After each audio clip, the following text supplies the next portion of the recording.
mes stars et bienvenue dans ce nouveau vlog d'une meuf paumée à 24 ans. Pour commencer la journée, j'ai installé ces étagères que j'ai récupérées sur Give il y a quelques jours. J'ai acheté chez Ikea que j'ai déjà mis dans mes armoires à vêtements et dans mes placards de nourriture et ça crée vraiment de l'espace, c'est trop cool. Mes parents m'avaient donné des grenades, du coup je les ai égrenées pour les mettre dans mon porridge. J'ai bu mon petit café et j'ai préparé donc ce porridge dans lequel je vais mettre mes petites grenades. D'habitude j'ai mis ma petite compote banane, là je l'ai bien mixée. Je suis coupé une petite banane et du coup par-dessus j'ai mis les grenades qui étaient vraiment trop bonnes, ça rajoutait trop la petite fraîcheur, le petit craquant croquant. Je me suis posée sur le canapé pour réfléchir un petit peu à la vie tout en finissant mon café. Le petit outfit du jour qui m'étouffe avec la Listerine de mon mec, c'était dégueulasse. Je me suis préparée, j'ai voulu me lisser les cheveux pour pallier à la catastrophe de mes cheveux, ça n'a rien changé, spoiler alerte, et en plus il y avait une tempête donc c'était encore pire. Petite infusion en même temps que je me suis maquillée, j'ai fait un petit make-up parce que je devais sortir à Bordeaux Centre. Du coup je me suis fait un petit make-up de belle gosse, ça faisait un petit moment que je m'étais pas maquillée, du coup évidemment je me suis trouvée trop fraîche quand je me suis maquillée. Des petits crayons noirs dans la muqueuse, c'était bien sympa, je le fais pas souvent mais quand je le fais j'aime bien. Ne vous inquiétez pas, mes cheveux ne poussent pas trop vite, j'ai toujours pas de carré. Pour partir il fallait que je me fasse à manger, du coup j'ai cherché des petites recettes et en fait j'ai un peu improvisé, je voulais me faire une patate douce rôtie au air fryer, du coup j'ai mis des petits épices et en même temps j'ai regardé une vidéo sur Glucksmann le traître ou le Macron de gauche de Blast. J'avais une faim de fromage blanc, du coup j'ai mis des épices et ça m'a fait ma petite base. Regardez-moi ça, cette petite présentation là, je représente jamais mes plats comme ça mais c'était trop bon, vraiment je me suis régalée. Les épices plus la patate douce grillée, c'était un régal. On s'arrête pas en si bon chemin, j'ai regardé une deuxième vidéo sur Glucksmann, bien voir à quel point il n'était pas de gauche et c'était un traître. Une petite figue séchée et ensuite j'ai pris des notes pendant les vidéos pour m'entraîner à parler. Généralement quand arrivent les sujets politiques,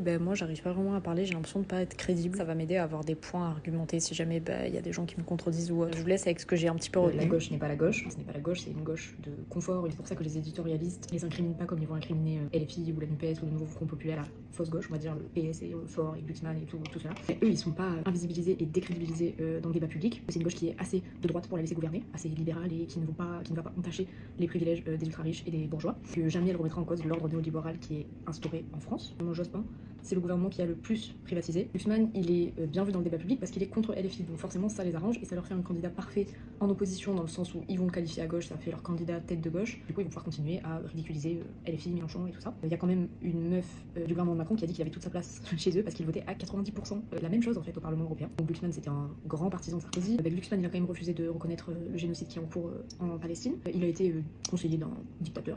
T'es marié à la première ministre de l'époque. Apparemment c'est son truc un peu de se marier avec les meufs qui ont influence. C'était ça. Bref, si vous avez passé je vous comprends. En tout cas j'ai bu mon petit café, il faisait toujours aussi moche et c'était Vigilance Orange. Et je me suis quand même motivée à faire un petit outfit sympa, en vrai avec les petits bottes rouges, le petit mix and match et j'étais trop matching avec mon tapis poussin. J'ai piqué le manteau à mon mec et me voilà en direction du tram pour du coup aller à Quinconce où il y a cette agence d'intérim où je dois récupérer mon chèque, mon paiement. En gros ils font pas de virement, c'est trop compliqué, bref c'est chiant, t'es obligé d'aller en ville. Je suis direct allée le déposer à la banque comme une meuf indépendante et je suis rentrée, j'ai fait des petites courses parce que le soir on allait voir Zoé, meilleure amie. Du coup j'ai préparé mes petites affaires parce qu'on dormait là-bas avec mon copain, je me suis fait ma petite trousse de toilette et voilà, ça c'est le petit chat de sa sœur qu'elle garde, c'est West.